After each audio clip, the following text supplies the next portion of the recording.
बिस्मिल्लाहिर्रहमानिर्रहीम अस्सलाम वालेकुम। बड़े अहम टॉपिक पे आज वीडियो बनाने जा रहा हूँ। पाकिस्तान में एक बीमारी आंखों के हवाले से बहुत ज़्यादा वायरल हुई है। वो बीमारी कौन सी है? चश्मे आशूब, वायरल कंजक्टिवाइटिस। इसमें क्या हो रहा है? सोए सुबह उठे हैं, आंख के अंदर रड़क महसूस हो रही है, आंखों की पलकें जुड़ी हुई हैं, आंख से पानी निकल रहा है, लालगी महसूस हो रही है, ऐसे जैसे आंख के अंदर कोई चीज़ चली गई हुई है। हम क्या करते हैं, उसको मलना शुरू कर देते हैं तसल्ली से, या उठे हैं, उठ के आंख खोल के पानी के छट्टे मारने शुरू कर दिए। इस तरह नहीं होता। ये बीमारी बहुत ज़्यादा वायरल हो रही है। पहली बात इस पे कर लेते हैं कि ये वायरल कहाँ से हो रही है।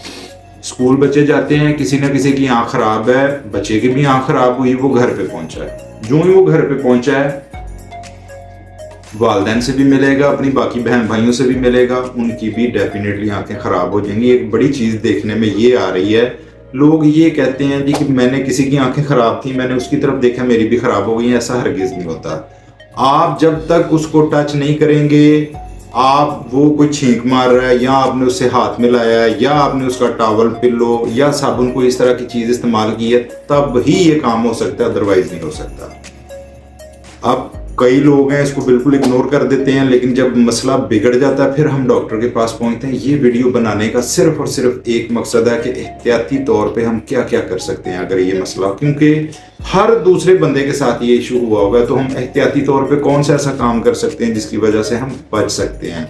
सबसे पहली एहतियात इसमें ये है, इस्लाम में जैसे बताया गया 5 वक्त नमाज पढ़ने का, 5 दफ़ा दिन में आपने अपने मुंह हाथ धोने हैं, बार बार हाथों को धोना है। दूसरा ये काम करना है, जिस बंदे की आंखें खराब हैं, जिसको ये वायरस का अटैक हुआ है, उसका साबुन, उसका टॉवल, उसका पिलो अलहदा कर दें। उसको जो बंदा ड्रॉप्स डालता है, कोशिश करें वो ड्रॉप्स डालने से पहले भी अपने हाथ धोए और ड्रॉप्स डालने के बाद में भी अपने हाथ धोए। इसके अंदर हो क्या रहा है, आपकी आंख के ऊपर गिदनुमा सिक्रीशंस आ जाती हैं, बड़ी चिपचिपी सा लेसदार सा मादा निकलता रहता है, आंख से पानी निकलता रहता है, आंख में लालगी आ जाती है, लालगी के साथ साथ आंख के अंदर रड़क महसूस होती है, और अगर हम उसको ज्यादा रब करते रहते हैं, मलते रहते हैं, तो आंख सूज भी जाती है।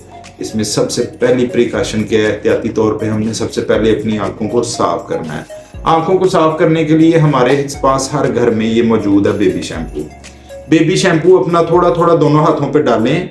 ये मैं डाल के आपको बता रहा हूँ, मैं करके आपको दिखा रहा हूँ ताकि आपको पता चल जाए कि हम कैसे। ये हमने डाल दिया, डाल के हमने अपनी दोनों आंखों पे अच्छी सी झाग बनानी है। ये हमने दोनों आंखों के ऊपर झाग 2 मिनट के लिए अपनी आंखों को साफ सुथरा कर लिया। जब हम अपनी आंखों के ऊपर इसको झाग को बनाएंगे, बाद में हमने टिश्यू से अच्छे तरीके से इनको साफ कर देना है।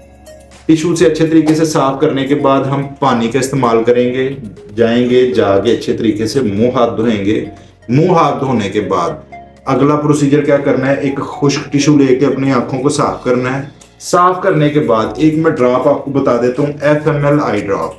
आपने ये ड्रॉप सुबह, दोपहर, शाम कोशिश करें अपनी दोनों आंखों में एक एक ड्रॉप दिन में 3 दफा इस्तेमाल करें। जब ये दिन में 3 दफा आप इस्तेमाल करेंगे, एक तो इसका जोर टूट जाएगा। वैसे अमूमी तौर पे ये 6-7 दिन हर पेशेंट पे ले जाता है। अगर आप मेडिकेशन यूज नहीं करते तो ये 25-30 दिन तक भी चला जाता है। इसमें जितनी सफाई रख सकते हैं अपनी सफाई रखें, आंख की बार बार हाथ धोएं। बच्चों से कोशिश करें, अगर आंखें इन्फेक्टेड हैं तो बच्चों से मत मिलें, बच्चों को मत उठाएं, बच्चों को किस मत करें, और ड्रॉप को दूर रख के इस्तेमाल करें।